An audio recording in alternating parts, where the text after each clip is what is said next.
In this series, I'll walk you through how to use COGITO to make your game. If you haven't heard of COGITO, it is a free Godot Engine project template that enables you to make first-person adventures, shooters, and immersive sim type games. Each video that I make will cover one topic, so you can watch them in any order, though if you're new to COGITO, I recommend you start at the first one. In this video, I'm using some assets made by Loaf BRR, or as I'd like to pronounce it, Loaf BRR. They make great assets for Godot, and a lot of them are free, so check them out via the link in the description. They didn't pay me to say this, but I just like their assets, and I wanted to give them a shout out. Alright, so let's get started.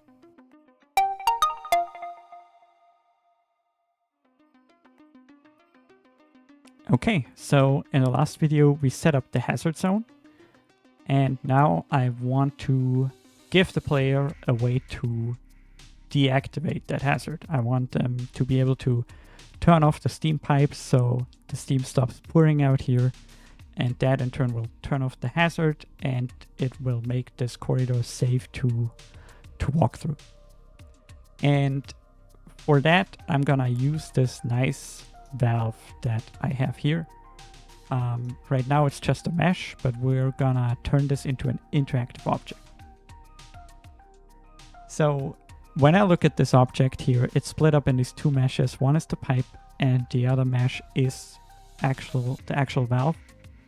But if I want to rotate this, I realize that it doesn't exactly rotate the way I want it to because it is at an angle. And there's a little trick you can do to fix this, and I'm gonna show you how. First, I'm gonna add a node 3D. And then I will reparent this valve to that node. And then I'm gonna change the angle of the node to be, let's say, I guess it should be like this, -45. And now, of course, the valve mesh is in a bad position, so I'm gonna click on that one. I'm gonna change this one to +45. Oh, didn't like that. There we go, 45. So now that we have this valve reparented to our new node 3D, I can rotate the Z axis of the node, and our mesh will rotate exactly how we expect it to. Next, we are gonna turn this into an interactive object, and because it is a wheel that turns, I'm gonna use the Turnwheel object. So I'm gonna just click on my node 3D, check for the script, and then I'll add the COGITO Turnwheel script.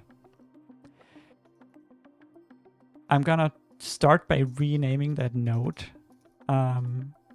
to valve Turnwheel to make sure I know this is the interactive object. Then I'm gonna change this to be not a node 3D, but animatable body 3D. So I click change type, animatable body. There we go. And now we need this to be an animatable body because we need to have a collision body attached to this. So now we change this, you can get the warning, and you might remember this warning from when we tried to make the doors. So next we're gonna add a child node, collision shape 3D. And this one is gonna be a cylinder.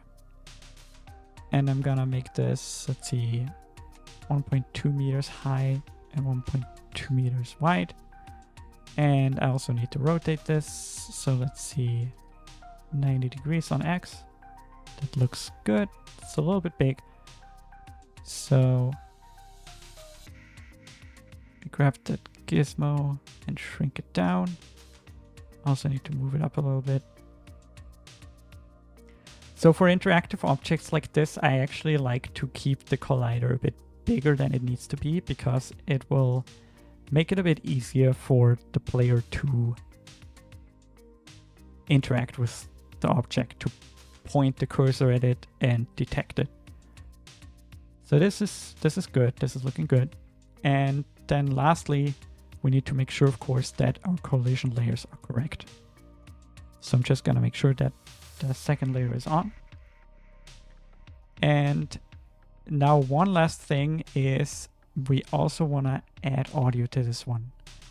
In order to have audio, I need to add a child node. Nope, not child scene, child node. And this is gonna be an audio stream player 3D. Quickly set it to SFX, that's fine. And now I'm gonna give it the audio stream here. This wheel is metal, so I want this to be a bit squeaky and have this nice squeaky sound. Yeah, that sounds kind of rusty. I like that. And if you might remember, for all interactive objects, we need to make sure they have interaction components attached. So I'm gonna add a child scene.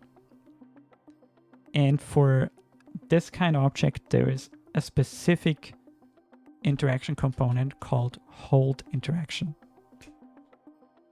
And a hold interaction basically only triggers if you hold the interaction button that you defined for a certain amount of time. In this case, it's set to 3 seconds, but I'm gonna change this to 2, and I'm gonna call the interaction text turn, because I wanna turn this wheel. So that should be it. Let's save this and see how that works. Oops, there we go. That's not exactly what we want. So what happened here is that I forgot to change the rotation axis. So the wheel is turning on the x-axis. That was my bad. Let's fix it. I'm gonna change this to turn on the z-axis. And then also the rotation speed. This is in radians per second. So I'm gonna change this to a small amount. I'm gonna change this to 0.1. Save and try again. Okay. There we go, that looks better.